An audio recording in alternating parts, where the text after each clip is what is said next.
Yeah, Wall Street's woes, that may mean the fewer masters of the universe are gorging themselves at New York's finest steakhouses. But there may be at least one bright spot for the restaurant industry, so you got to go inside the kitchen if you want to find out. Right now, we're joined by Alan Stillman. He is the chairman and CEO of the Smith & Wollensky Restaurant Group. And Alan, it's great to see you. Thank you for joining us. Thank you for having me, Becky. Nice to see you. You know, we've been talking an awful lot about Wall Street's troubles, what that means for the New York area and beyond. We've heard from the governor of New Jersey how important the Wall Street money is just for this state as well. What's it mean for your restaurants? Well, he's New Jersey, I'm New York, and New York City has become a completely diverging point for the entire country.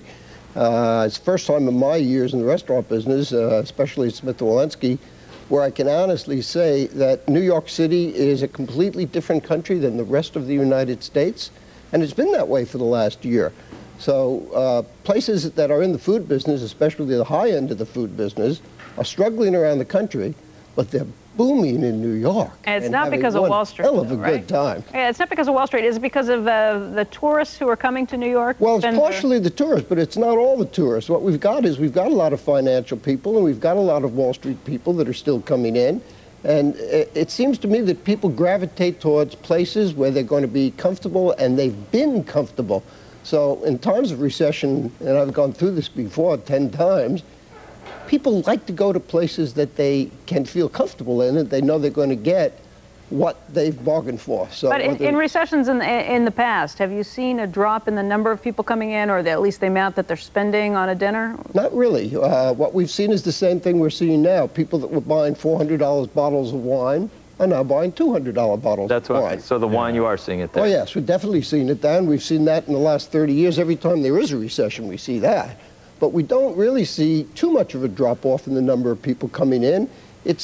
We're dealing with probably the top 10% of the economy. This is more of a Wall Street recession and a financial recession, although it's spreading now to the average consumer. Right. But this seems even more focused on Wall Street. You would think so. But then again, if you know, a lot of these Wall Streeters, their bonus isn't going to be $8 million, it's going to be $4 or $5 million. If they want a steak, they can still have a steak, I guess. You're in my category. That's what happened the last 7 or 8 times. Yes, they will give up buying a $250,000 car and buying an $80,000 car. Or the $1,000 bottle of wine. Yeah. But it certainly doesn't seem they're going to stop having a steak. What do you hear about other restaurants, sort of the next tier down restaurants in New York? Are they starting to pay the price here for this? No, haven't heard that either. I've spoken to an awful lot of the people in the industry, and they seem to be also booming away in New York City and not doing so well outside of New York City. I have to say, anytime I want a reservation, it's still as tough to get as ever.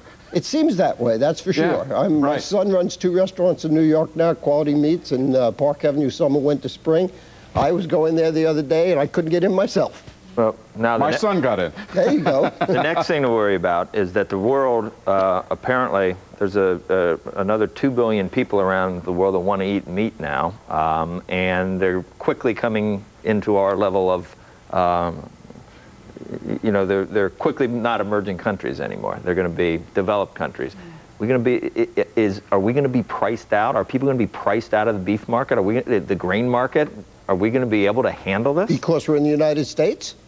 Just in general, 20 years from now, will it be much more expensive to have a big steak? I'll tell you, Joe, 20 years from now, I'm not worried about. How about next year? For a while, when the commodity boom was in full force, right, with the soybeans and grains at right, these prices, and where the real possibility that beef farmers would have to raise prices to where a steak would cost $100. Well, I don't know what it is. It probably costs $100 already. Does not. $45. But what about it?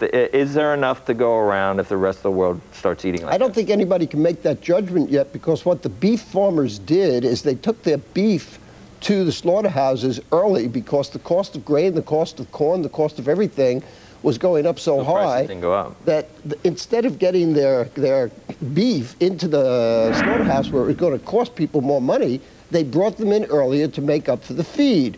Now, the general opinion is that 6 months from now, they're not going to be able to do that because there's going to be less cattle out there. And it takes a while for those breeder cattle Absolutely. to be brought up to weight. And therefore, you might have a real downturn in the amount of cattle around, and that could cause the price of beef to go up. But we have not seen that at this point, and the futures market does not say that it's going to happen.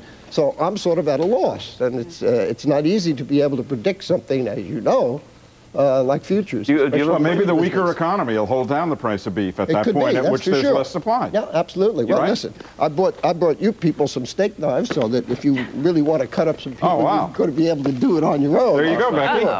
Well, thank you very much. Make sure that you've got the ability. Do we have to bring these ourselves to the restaurant, or they'll give us fresh knives? Every time you come in, we put them in a box and keep them for you. Awesome. Alan, I want to thank you very much for joining us Thanks today. for having me. It was a pleasure. We appreciate the insights, and we'll talk to you again soon. Thank you. Okay.